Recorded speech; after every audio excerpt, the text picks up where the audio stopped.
In this lecture, I will explain many of the misunderstandings that can occur when interacting with your clients based on faulty first impression, and what you should do to avoid them or reduce their likelihood. Please be aware that the narration for this lecture was generated by AI-based service, naturalreaders.com, based on the script written by me. How do we form impressions of others? First and foremost, it's based on the behavior of the other person. We do not see what they feel, what values they uphold, we only see how they look and how they act. We do this as lay people and as professionals, workers in helping professions. To have a chance for a better, closer to truth result, this judgment must meet two conditions. It must be about relatively stable behavior, not exceptional. For example, how a person behaves under strong stress, pain, sedatives and so on, which is common at the first meeting with a client in healthcare or social care. We must be aware that we do not see the typical self of the client at the first meeting. The behavior we observe tells us something about the person if it deviates from the role they are playing. For example, a nurse's professional smile is part of her role and not a sign of personal feelings towards a given client. Secondly, it's about the verbal content, that is, what the other person tells us. Especially what they tell us about themselves. Of course, we must realize that people like to present themselves as different, better. And it's not just about filters on Instagram photos. They do this in every communication, using a certain degree of self-censorship to appear in a favorable light. For example, how they really aren't to blame for not doing something on time, such as not showing up for a medical examination a month ago when they were scheduled. Therefore, a professional does not judge others based solely on what they have verbally communicated, which at the moment can also be what artificial intelligence recommended as a good excuse. Thirdly, context. If we want to judge someone as objectively as possible, we need to consider their behavior in context. Let's say we see a person crying loudly. What can that mean? If it's a 3-year-old child, it might mean nothing, just that they didn't get the candy they wanted. Uncontrollable crying for a trivial reason is entirely normal at such age. But what about an adult? Let's say it's during a funeral. Then, it matches the norms, as it is more acceptable to be emotive at funerals and weddings than elsewhere. As already mentioned, we will also probably assume that it's exceptional behavior, thus not indicative of the other person's personality. Imagine this adult crying person as a patient in a waiting room. What comes to mind? Did they just receive bad news, such as their diagnosis? Or on the contrary, good news, and those are tears of relief? Or is it a patient with a histrionic personality disorder, simply a drama queen, psychologically unstable and difficult patient for whom the more attention you give the more emotive their behavior will be? As you can see, reading the patient is important also for choosing the right, professional reaction, without reducing the quality of our care. We also consider the historical context, which means our previous experiences with this patient, or other information we have about them. Is this a patient who is overly emotional every time? Is it a normally calm, regular patient? Regarding other information, how would your perception of this patient whom you see for the first time in your waiting room change if your colleague from another department walked by and said, "Geez, that screaming lunatic has come to you too? Well, good luck, hope you have some extra Xanax at home." And what if instead, they said this? "Oh, that poor thing, such a kind person and such misfortune, and still she helps out. I know her, she volunteers at my cousin's dog shelter." As we see, we also consider important information from other people, whether passed personally or via other sources, such as social networks. And finally, nonverbal cues. Nonverbal cues are among the first things we notice about a person. especially so-called static nonverbal cues, such as facial features, body build, or clothes, but also other aspects, like the color of their voice. Based on the color of the voice, for example, we tend to deduce not only where a person comes from, as hinted at by their accent, but also their education. We may further deduce whether they are extroverted or introverted, confident or fearful, and other more or less permanent personality traits. Appearance influences us even more, and it must be said that people often use their appearance and its modifications to indicate to others what to think about them. From appearance, you can determine not only gender or age but also profession, or that this person belongs and actively declares allegiance to certain groups. You can infer whether they like to provoke, or want to be inconspicuous, and so on. Dynamic nonverbal cues include physical contact, distance, postures, gestures, facial expressions, eye contact, and direction of gaze. Dynamic nonverbal cues also include paraverbal aspects of speech. Let's briefly review them. Paraverbal aspects of speech. This includes tone of voice, speech rate and fluidity, pauses in speech. All these aspects significantly change depending on the emotion a person is expressing. When caring for clients, we must be aware that various medications, diseases, and even mere stress can negatively affect the tone of how the patient speaks. For example, patients with Parkinson's disease lose voice color and intonation as the disease affects the fine motor skills of the vocal cords. Facial expression, the expression on the face, is our most important source of information about the immediate state of another person. Again, many diseases and medications affect the ability to have adequate facial expressions, such as the wax face of Parkinsonians, partial facial paralysis after a stroke, or the effect of sedatives. And because the patient wants to feel welcome, a professional smile is very important. Eye contact and direction of gaze. Both are quite crucial. If we don't make eye contact with someone, our communication partner instinctively feels that we're not paying attention to them. They may start raising their voice, so that we finally hear them, and that's how an unnecessary conflict starts between us and the client who shouts at us, so we return the unpleasant behavior. Posture, gestures, and body movements. All these are important signals, sometimes absolutely clear, such as agreement and disagreement. Other times, they serve to enhance the emotion, such as emphasize its intensity, or add context, so we can better understand the verbal expression. Distance is not just the horizontal distance between communication participants, but also vertical. It holds true that the higher our eyes are above another person, the more dominant, and perhaps even intimidating, we are. Don't be afraid to lower the height of your eyes when you speak with a child, a client in a wheelchair, or a client that is lying down. You will be perceived as much friendlier and communicative, and you will reduce their level of stress. You can kneel down to a child, or pull up your chair to a wheelchair user. This also reduces the bad, though instinctive tendency to talk more with the wheelchair user's companion than with the client, even though the client is mentally fully capable of acting on their own. Instinctively, we judge as worse anything that deviates from the norm that we, or our culture, recognize.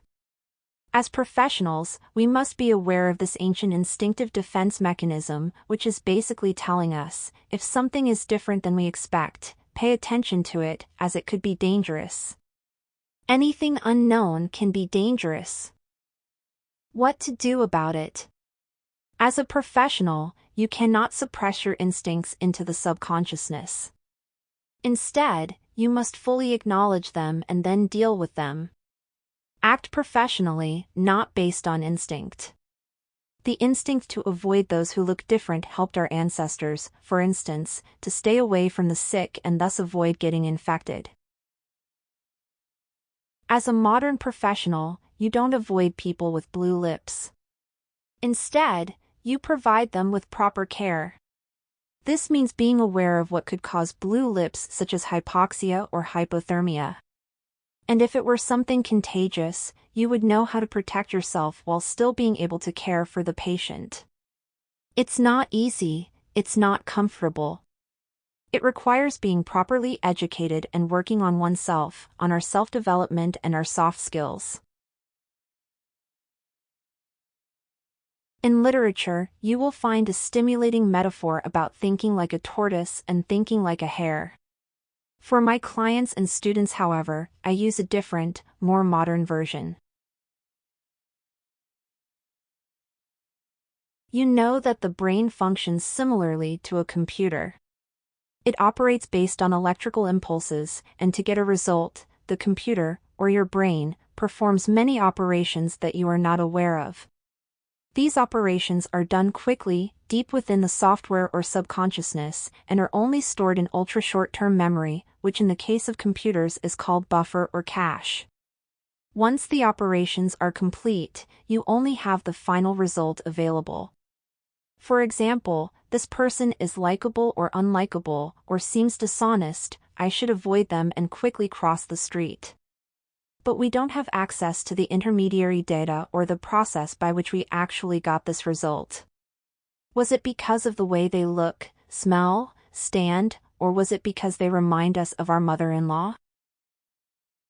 And that's because our thinking was on autopilot. It delivered the result quickly, with minimal effort, but it's basically a guesstimate, a probabilistic result, not a result of thorough analysis. After all, we don't have enough time to really perceive everyone we meet. Just imagine how many people you see in a supermarket. Which of those people do you really need to pay attention to? Potential pickpockets would be one group, and since you are surely prosocial and altruistic people, then also those who need help, perhaps with reading the hard-to-read small print on the packaging? However, if someone in the store starts behaving significantly differently than you expect, for example someone proposes to their love interest right in front of you next to the frying pans, you start paying attention. And you watch all the aforementioned keys more closely. You have just switched from autopilot to manual control. Some processes remain hidden, automated, subconscious, but your perception is much more conscious. Imagine that you are on a selection committee for a new addition to your team. This is extremely important for you personally, so you really don't have to force yourself to pay full attention to the candidate. And what about your client? Let's admit that they are not as important to your personal life as a colleague. You are not so motivated to give them that conscious attention. So you have to learn to focus, to ensure that they do not become just a number, a performance, a report, but remain a human being to you. If you fail to do this, or worse, if you lose this ability, we are at a completely different topic, namely that of a burnout syndrome. Our client simply deserves that you switch to manual control and pay attention to them. To better do this, you should know the basic errors of social perception. They include halo effect, which is considered the most well-known error of social perception, found in virtually every book on social perception or cognition.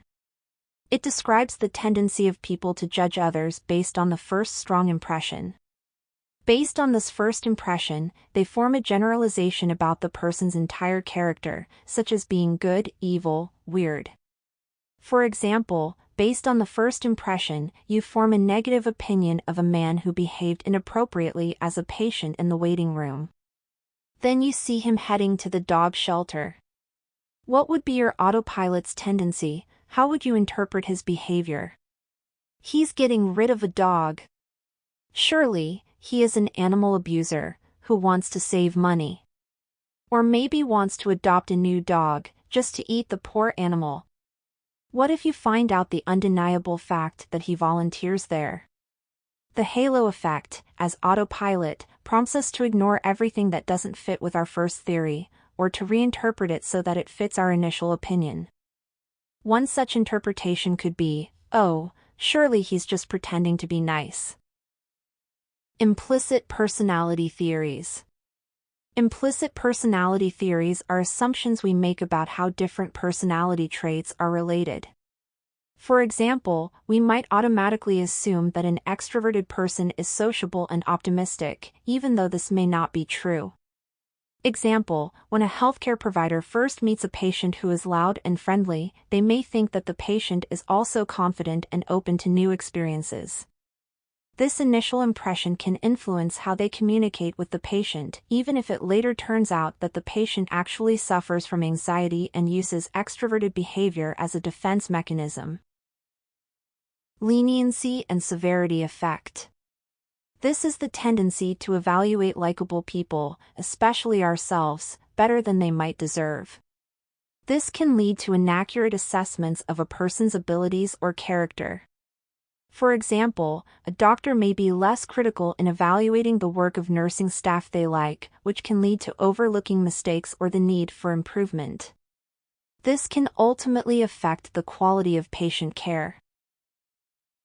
Lay logic, also known as lay error.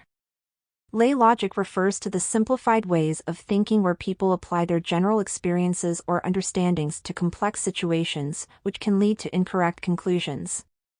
As an example, if a nurse sees that a patient with chronic pain is smiling and communicating, they might naively conclude that their pain isn't that bad and may provide less pain relief than actually needed. In reality, the patient may just be a lady who doesn't want to be a burden, and thus doesn't complain, marginalizing their suffering. Or, another explanation might be that the patient, a man, has been raised as a strict gentleman who should always smile and be polite under all circumstances. Attribution error. If a patient reacts aggressively to delays in examination, medical staff might quickly conclude that they are a difficult or problematic patient. This quick judgment can be an example of attribution error, where staff attribute negative behavior to the patient's internal characteristics instead of considering external circumstances that might influence this behavior. However, it is important to consider that the patient's reaction might be amplified or entirely caused by pain they are experiencing. Pain can reduce a patient's ability to regulate emotions and influence their behavior, leading to expressions of frustration or aggression that do not reflect their usual behavior. In this context, it is important for medical staff to understand that pain and the stress from uncertainty or fear of outcomes can cause patients to behave in ways that are not typical for their normal state. Understanding and empathy towards these factors can lead to better communication and strengthen trust between the patient and the care provider. This approach helps overcome quick judgments based on attribution error and offers the opportunity for a deeper understanding of the patient's needs and experiences. The above example demonstrates the importance of considering patients' pain and other discomforts when interpreting their behavior. Being aware of how pain can affect behavior helps create more empathy and provide care that is more sensitive to the overall experiences of patients. Authoritative bias. Another social perception error we must be aware of is authoritative bias. This bias manifests in favoring individuals with higher social status or those who hold authoritative positions. This tendency can significantly influence decision-making processes in healthcare, which can lead to unequal care outcomes. Example, imagine a situation in a hospital where a doctor is deciding who will be allocated a limited number of appointments for specialized examinations. The doctor learns that one of the patients is a significant local politician. Even though the doctor tries to act objectively, an unconscious authoritative bias may lead to the decision to give this patient priority over others who may have the same or even greater need for this care. This bias is not motivated by corrupt intent, but rather by an unconscious tendency to attribute greater importance or priority to a person in one area, based on their importance in other areas. This example shows how authoritative bias can influence patient care decisions, leading to unequal care outcomes. As healthcare professionals, it is crucial to recognize these biases and actively fight against them to ensure fair and equal care for all patients. This requires constant reflection on our own prejudices and a commitment to continuous self-education and development of soft skills. These will help us better understand and respond to the needs of all patients, regardless of their social status or position in society. Stereotypes and prejudices as barriers to accurate understanding. Our society often faces problems caused by stereotypes and prejudices. Stereotypes are simplified judgments, often with a strong emotional component. Imagine a stereotype as a box into which we automatically place people based on a few superficial pieces of information without trying to understand their true nature. For example, a colorful snake may evoke fear and caution, which is useful because it can protect us from venomous species. However, if we automatically assume that every non-colorful snake is non-venomous, we can get into trouble. This is why stereotyping can be a good servant but a bad master. Stereotypes about human groups can lead to misunderstandings and conflicts.